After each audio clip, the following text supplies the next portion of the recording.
Alright folks, today we're going to be talking about a factor analysis of barriers to effective listening.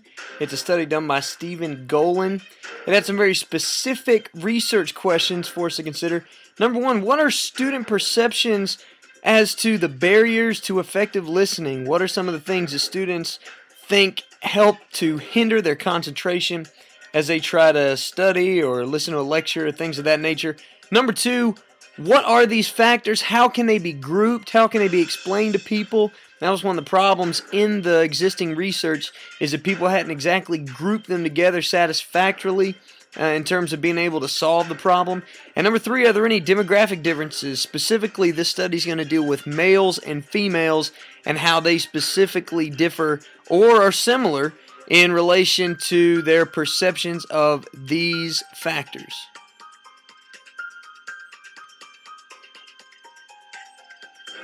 Study of previous research was done and a couple of different factors emerged. Number one, there were studies of individual factors that indicated certain elements that were or were not a part of sort of the ideas expressed in trying to explain why students weren't effectively hearing or listening correctly. And then number two, there were separate studies being done that contained a lot of information pertaining to clusters of elements that were being studied. So some did it individually, some chose to do it in clusters, but there wasn't really a whole lot of research that put them all together. As far as the data collection goes, this started out as a really large group. There were about 1,200 students sampled in 3 different classes, large classes of about 400 apiece. They broke them down into over 30 groups, and 10 of those were selected. So what they did is they whittled the number down from 1,200 to about 279 participants in the end. Now, one of the major factors that I would say is a flaw in this, and why this study only has a finite reach, so to speak, is that 81% of these students that were surveyed have business degrees that they're pursuing, so that sort of affects the demographics there.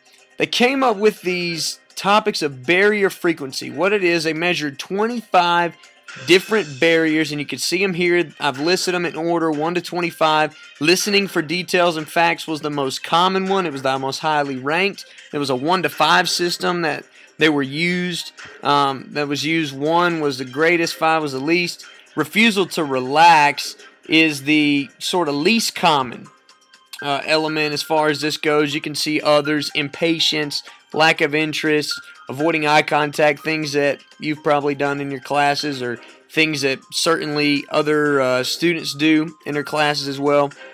And all of these things were combined into this survey that ended up with an analysis of factors. So they took these 25 different elements and they combined them into 6 different factors to be broken down. So you had laziness, which combined several of the factors. You had closed-mindedness, where maybe the opinions being expressed were you were resistant to those. Being opinionated, being really hot or emotional about a topic, insecurity, all those types of things were listed. In the final analysis, I'll tell you what, it was a mixed bag. The final analysis really, it showed that there were some factors that were consistent with previous research. There were some factors that weren't.